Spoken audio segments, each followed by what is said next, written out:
Lost in the fog of a cosmic storm, floating on whimsical wavelengths is the norm. Dancing through the stars, chasing spectrums of light, riding the waves that are just out of sight. Welcome back to Whimsical Wavelengths, where we explain why wires never argue. They know how to stay grounded. And I'm your host, Dr. Jeffrey Zurich, and today is part 2 of Nikola Tesla. And the last time we went into a bit of his biographical information, a touch of trying to understand the person. But before we get into it, I just wanted to announce that I'm going to be giving away a Whimsical Wavelengths t-shirt. That's right. And how do you enter, you may ask? Well, you have to send me an email. The email's in the show notes, easy to find, and give me a suggestion for a future episode. And then we'll go into a draw, and I'll use one of those random number generators equal to the number of people that that sent me an email, and then we'll give away this beautiful t-shirt. If you want to know what it looks like, then it will be featured on the next episode as the cover art, and it also makes an appearance of me wearing it on the Tesla coil video. That's right, it can be yours. So, where we left off, yes, people are weird. We all are. And of course, some more than others, myself included. Mr. Tesla also no different. Some of his accomplishments were covered last time. And again, not all of them were. There's only so much time in one episode, and only so much time in one life, i.e. mine. Tesla's ability to push forward on different aspects of engineering and science was phenomenal, to say the least. Many people were working on the similar things of Tesla. Technology was moving fast. What set him apart was the breadth of his accomplishments. Not just AC current, or just radio, or just transformers, or. Also, his personality was not something that can be easily pinned down. Especially now, after so much time has passed. My point is, he is hard to define, and therefore easy to allow our minds without data to fill in the gaps rightly or wrongly. And I'm not here as a psychologist. So let's look at the broader science. At the end of the last episode, wireless transmission of power, i.e. electricity, was briefly discussed. We left it at, it's possible, and being explored by companies now. Why is this important? Because Tesla's belief that he could harness wireless energy to provide limitless, free power to everyone. This led to the idea that powerful industrialists and governments suppressed his work to maintain control over the global energy market. Yes, I have seen it typed out on social media that Tesla's inventions could have provided free energy to the world. But they were buried to protect the interests of the energy companies. It's crazy. Given that, it's safe to say that energy companies had reasons to oppose any sort of free energy. As there goes their money, there goes their power. However, that simple sentence ignores science and what was capable at the time, or even today for that matter.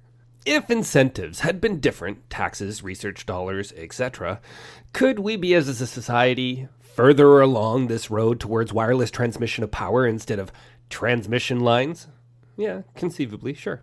But when, compared to the technology at the time, you gotta remember, Nikola Tesla died in 1943, and the first functioning laser that was ever used happened in 1960 for the first time. So our ability to focus energy into a tight area to transmit it, let alone receive it, was just not there yet. And we haven't even got into the whole whether or not there is power to be harnessed. Today, however, most of us have some experience with this, with wireless power transmission. We have phones that's probably how you're listening to this right now, and most phones have the ability to wirelessly charge. So it's getting power projected over distance, just like Tesla dreamed. And it works the same way I described last time.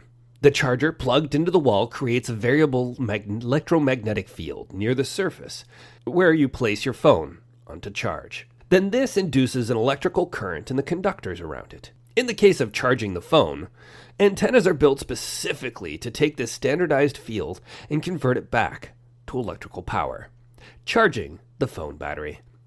More specifically, this is called inductive coupling. There's a bad pickup line in there, maybe. You and I must be inductive coupling. I feel an electrical tingle every time you're near. Yeah, probably don't use that one. If the goal is to send power for long distances, much like those large transmission lines that we covered over last time, the overall premise to how you charge your phone on a magnetic charging pad is the same, but the resulting techniques are different. First, the EM field or a wave needs to use higher frequencies than basically the radio spectrum, which is what a Tesla coil generates, and as well as those near-surface chargers for our phones. And it needs to be concentrated into a beam. That is primarily done in the microwave or visible light portions of the electromagnetic spectrum. For visible light, it's lasers using photovoltaic cells, i.e. a solar panel, on the receiving end to be able to generate that power. But there's lots of issues with lasers. First, lasers can be dangerous. They carry a lot of power, and if you get hit by with one, it's going to burn you. Also, weather can also cause 100% signal loss. So it definitely works, but it isn't practical for everyday earthbound operations. Microwaves are probably the most practical way to get it done. Because of the longer wavelength, though, it is less affected by weather. And as I said last time, there are companies working in this space. To mention one, from New Zealand, Emrod. No, I didn't talk to them before, and therefore I'm definitely not sponsored. They don't know I exist. But they have some pretty slick presentations. The point is that it's not a new idea. It also could be beamed, like the power, using microwave radiation from space. And obviously it's more complicated than it sounds. Periodically through time, but the first one, in 1978, NASA did a feasibility study, suggesting it would take and require a 1-kilometer diameter antenna in space to beam down to a 10-kilometer diameter Earth surface antenna. These sizes are required due to the wavelengths that we're dealing with in the microwave radiation. See, it always comes back to those sweet, whimsical wavelengths. So it would be expensive, but could it work? Oh, it's definitely technically feasible, but the economics of it? Well, that is still being debated. Currently, Iceland has plans to make it happen, beginning somewhere in 2030. But there's lots of hurdles.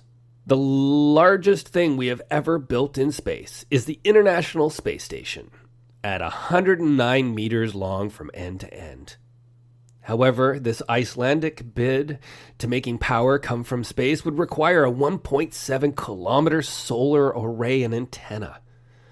That is a huge undertaking. For those in the conspiracy space, they will say that's not the point.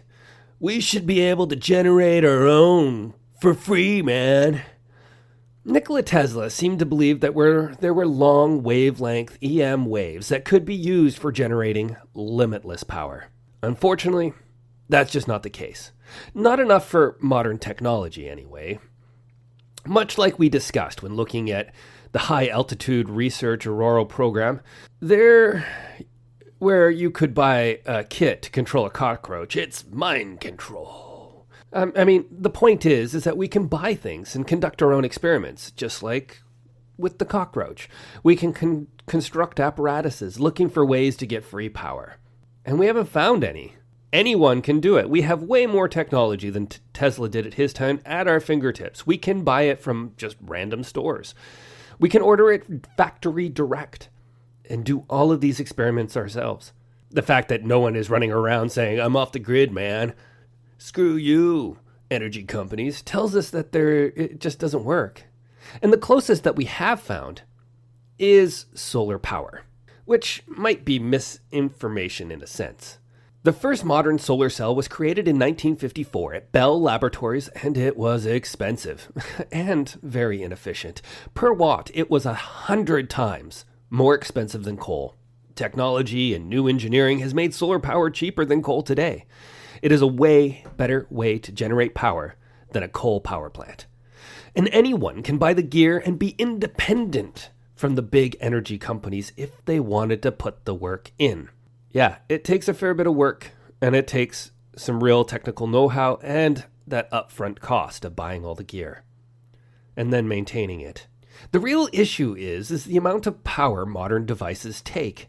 But Tesla's dream is sort of a reality for very tiny devices that need only milliwatts or less. You gotta remember, desktop computers, like the one I'm using to record this, draws 500 to thousands of watts. We're talking 5 orders of magnitude than what this little tiny device is that need only milliwatts. And these little devices can harvest and harness, scavenge from the variable EM noise that is coming from the sun, coming from us, coming from all of our technology. And these are little tiny sensors that be able to measure certain little things, but they are not what we expect from like being able to run a normal household. There is no free energy to be had out there at the levels to support the way we live. And to be honest, there's just no way that you could keep that a secret if there was, especially today in the internet age. With the right kit, we can make our own from the sun and wind, and perhaps fusion will get there. But there's just no free energy. It's unfortunate, but true. That covers our first conspiracy theory, or whatever you want to call it, of Nikola Tesla, and I would argue the most recognizable one. It's even covered by the epic rap battles of history. Link in the show notes. It is also the easiest to show with hindsight it was just not possible. Energy can be, and perhaps should be, less expensive than it is. Which is more the political sphere, as that requires investment and political will. Most other conspiracies are more tied together, except the electric universe idea, and we'll do that one last. As previously described, Tesla died in 1943. The official cause of death is heart failure. I say official, not to cast shade, just stating what has been recorded. There is no evidence that it was anything else. In his later years, Nikola Tesla had become more inflexible. He no longer worked with companies or others, and therefore his prototypes and the like could not find the hands of those who could implement them. It became an applied versus pursuit of knowledge, of science, if you will. Nikola Tesla had become a purist in that pursuit of knowledge. Slowly he became further and further from the center of innovation and more alone. Fading from the media, he died basically forgotten from public perception, although not by those who worked in the fields Nikola Tesla pushed forward. When he died, it was also World War II, with science and engineering playing a big part of the war effort. The U.S. was not going to take a chance that something in Tesla's notes or ideas could be used by their enemies. The government immediately took possession of Tesla's notes.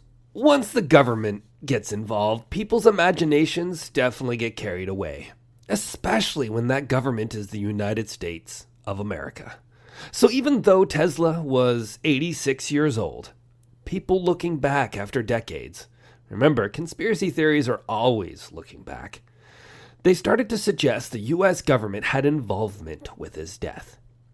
One thing Tesla had mentioned as a possible result from his work was a death ray. If he had real, documented plans for such a technology, then it could have been a big deal with respect to the ongoing war. Whoever could wield such a thing on the battlefield would have quite the advantage.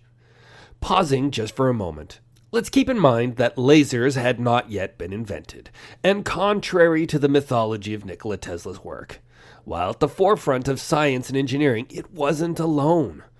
At the risk of repeating myself too much, Tesla pushed forward so many different topics from X-rays to AC current, radio, and a whole bunch of others. He was not the only one working on these things. Often others co-discovered or designed similar technologies contemporaneously, meaning at the same time, but only Tesla pushed in all of these directions. To summarize, Nikola Tesla was a great visionary, but he was not inventing or discovering aspects that were far out beyond the technology or the understanding of the time. A death ray would have been far beyond what was capable by anyone at the time. However, Tesla's claim was covered by the New York Times with the headline, "Tesla at 78 bears new death beam. Invention powerful enough to destroy 10,000 planes 250 miles away. He asserts defensive weapon only. Scientist in interview tells of apparatus that he says will kill without a trace." Yes, he made this claim 8 years before his death. He continued his claim up till his death.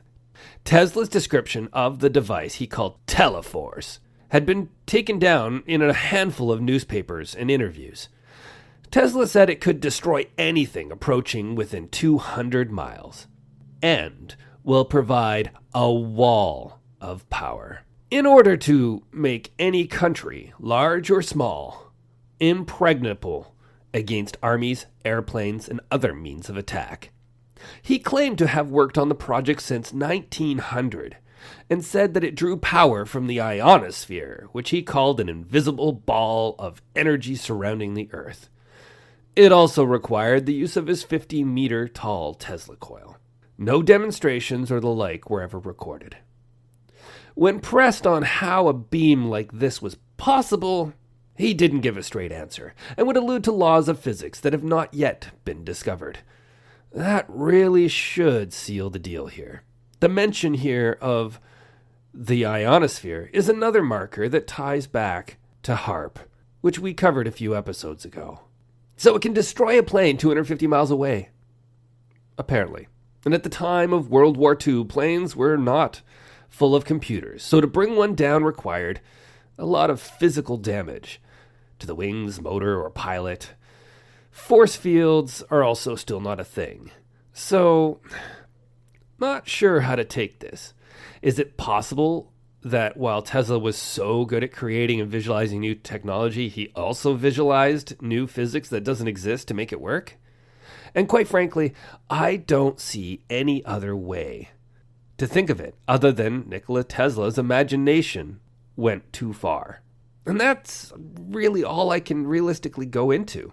And there's lots of variations of this conspiracy theory. And some of the other stuff that he gets into, it just gets like really weird stuff that is total pseudoscience. Like the electric universe and other similar ideas. Okay, well, maybe I will finish with the electric universe. Remember, science is about testing ideas, experimentation, and data.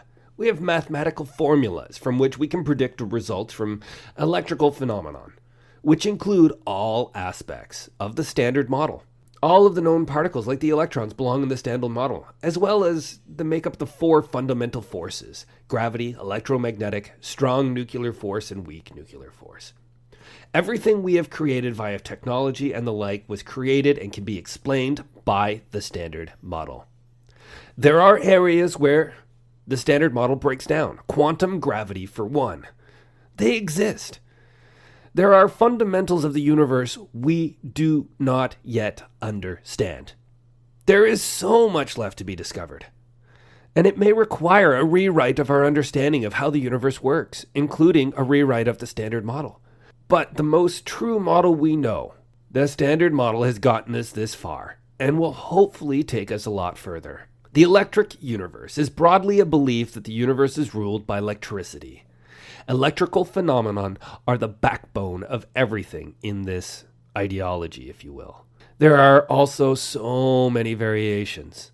Most say gravity doesn't exist, or that it's just electromagnetic force. Challenging these champions of electric universe for a mathematical representation of this, and you will not get one. Or you'll get a link to something else with math in it. I once got into a conversation with somebody, before ChatGPT and other large language models, via social media, which implied math didn't matter because Einstein got something wrong. I think the phrase was, math had lost its luster. They even point to a self-published book on Amazon to back their claims. And when you really get down to it, there is no experimental evidence of the basics of electric universe. But that idea that electricity is the most important thing in constructing the world does share some of Nikola Tesla's thoughts, particularly later in his life. Tesla saw energy and electricity as an incompressible fluid of constant quantity that could neither be destroyed nor created. Tesla once said, "If you wanted to find the secrets of the universe, think in terms of energy, frequency, and vibration." Okay, from here I need to go to the pseudoscience sites and publications to attempt to understand what this is really about, beyond what I've already described. And frankly, as I did this, I couldn't follow the logic. Just the lines weren't able to be connected. And maybe it's because I know some of the underlying data through physics. And although Tesla didn't come up with the electric universe, his thoughts and ideas definitely influenced it. Tesla also wasn't the only one that influenced this ideology. There were others, like Immanuel Velikovsky in 1950, who wrote a book called Worlds in Collision, where he suggested cosmic catastrophe were caused by electric interactions between planets and not gravity. #no math. Somewhere, somehow, his ideas also suggested Venus and Mars had chaotic orbits in the past and then reshaped Earth's surface. Any rate, all of this is easily proven false, and I don't understand why it's coming up in my search of the electric universe. You see, I am having a hard time following these lines of logic. They claim other scientific research and say it shows the electric universe is a real thing. However, the same research can be explained by the standard model with mathematics, like the aurora borealis. The grandfather of the electric universe was Heinz Alfvén. He won the 1970 Nobel Prize in Physics for his work on a magnetohydrodynamics. He was an odd person with unorthodox opinions. One colleague, R.H. Steuer, said, "He remains an embittered outsider, winning little respect from other scientists, even after he received the Nobel Prize." Because of the peer review process, he was often forced to publish his papers in obscure journals. But his work, the work that is really the foundations of the electric universe, is plasma cosmology. In it, it puts forth a different explanation for the origin of the universe. In other words, the Big Bang never happened. See, the plasma cosmology idea suggested that the universe had no beginning, no end, and that plasma, through electromagnetic forces, had done more to organize matter into the star systems and galaxies than gravity. See, we're starting to come back to a similar train of thought as to what Tesla had. And again, there's no math to show how these forces could act and build galaxies. We now have large computer models. Now, true, they didn't exist back when he posited his idea, but today we have these models that can predict galaxies' shape and evolution through math and modeling physical properties. And they do a really great job and allow us to look at cosmology in a different way. And gravity is there in all of it, basically showing that the electric universe is not a feasible representation of our universe. The electric universe does create a model that is, one, easier to fit into religious teachings. If it had no beginning or end, it also talks in more of an absolute sense of making concrete statements instead of all the data that has taken us to this point, but there's still questions to remain. And two, it provides an avenue to disregard or attack or, be a rebel without a cause, standard scientific thought. I guess pretend to be punk rock via thought? And I say pretend because punk rock is valuable, with important things to say. The electric universe? Not so much. And really, that's as far as I want to take this topic, because I can't follow the lines of logic. And I'm sure that the person who really believes this stuff would be like, "Man, you're just being a sheep. You just need to wake up. You're like indoctrinated, man." Ugh. Look, Tesla was an enigmatic person. He was at the forefront of science and engineering. but he was never way out in front of it. He did not find or use undiscovered physical properties or physics that are still a mystery today. That's just the truth. He was a weird dude with some weird ideas, especially later in life. But he was also an amazing visionary and able to change the world. Yeah, like I said at the very beginning in part 1, he's complicated. So with that, I hope everyone has an amazing 2025 and Happy New Year. I know it'll be amazing because of Whimsical Wavelengths. It's going to be a fun year. Get me your show suggestion via email and have a chance to win a coveted t-shirt. And if you have not yet, subscribe. Leave a 5-star rating. Do a little writing to go with it. Suggest it to a friend. Amplify the social media posts. Help others get the auditory dose of science. Till next time.